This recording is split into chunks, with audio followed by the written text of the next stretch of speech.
Using what you learned yesterday about photosynthesis and cellular respiration, you already started, this was on page 65, and this was showing how matter moves through a food chain. And we know that if it doesn't get eaten by the previous organism, it ends up going to decomposers. However, yesterday you also learned that matter cannot be created or destroyed. So if we're looking at the bald eagle, it gets eaten by the decomposer after it dies. However, all this matter is still in the decomposers. How does it get back recycled? Well, when we're talking about how does it come back recycled, let's go ahead and write carbon dioxide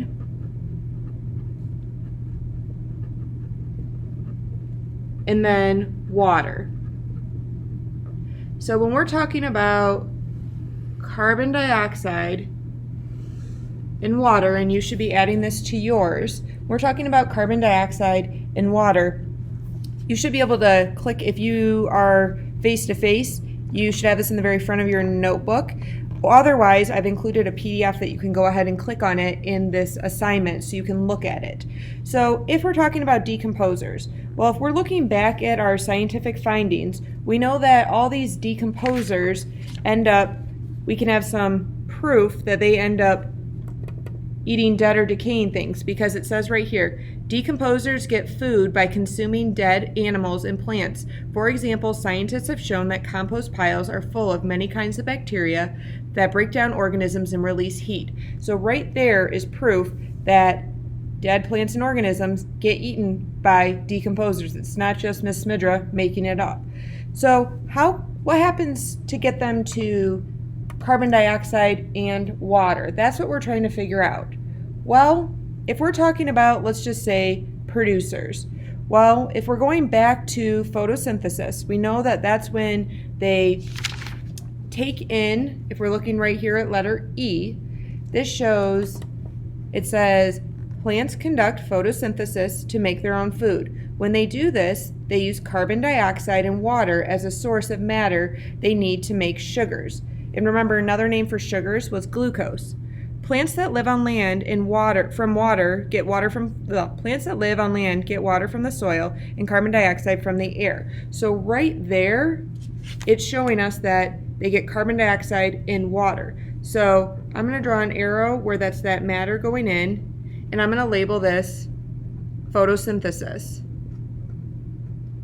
because they take in sunlight and then carbon dioxide and water. It's not like they just get it from random. However, if we're also trying to figure out how else could we figure out what's happening, well, let's keep going. So it says, the data table below summarizes plants' uptake, so intake, and release of carbon dioxide and oxygen, so release of carbon dioxide and oxygen, based on the balance between cellular respiration and photosynthesis. So let's look at our cellular respiration. This is also from your notes yesterday. Remember, photosynthesis is the process where plants make their own food or sugar from sunlight. However, once they've got that sugar or that glucose, they have to do something with it. They can't just all of a sudden have energy. They've got to turn it into energy. Same thing with us when we eat. We take in food in our stomachs, our tissues, our cells. Our cells have to change that food into energy, and that's where cellular respiration comes into play. It says, like plants and animals, decomposers respire all the time. As they respire, decomposers break the matter they eat from dead animals and plants into carbon dioxide and water. So if we're trying to figure out carbon dioxide and water, it says that they break it down because they take the sugars, that's their food, and they release carbon dioxide and water. So that shows me that I'm going to take my decomposers, and this is again the matter. It's releasing right here. And I'm just going to label this cellular respiration. So that's them processing the sugar or their food, decomposers, and they release carbon dioxide and water. But we're not quite done yet. Let's keep going. All right, now let's look at letter D. So it says all organisms, including both plants and animals, conduct a process called cellular respiration. They must do this all the time in order to use energy stored in food. So again, you've got food that you ate, but your body's got to do something with it. It's got to create energy from it. So to do that, they do this cellular respiration, and it happens in cells. Notice cellular respiration. It says in this process, organisms take in oxygen and they use to break down sugars and other substances in food. They give off carbon dioxide and water. So if we're talking about the bald eagle, say the bald eagle ate the badger. Yay, he's full. He's got to create some energy. Well, he creates energy from his food, which was the badger, by eating it and then using cellular respiration. But when he releases that energy, he releases carbon dioxide. So I'm going to label this cellular respiration.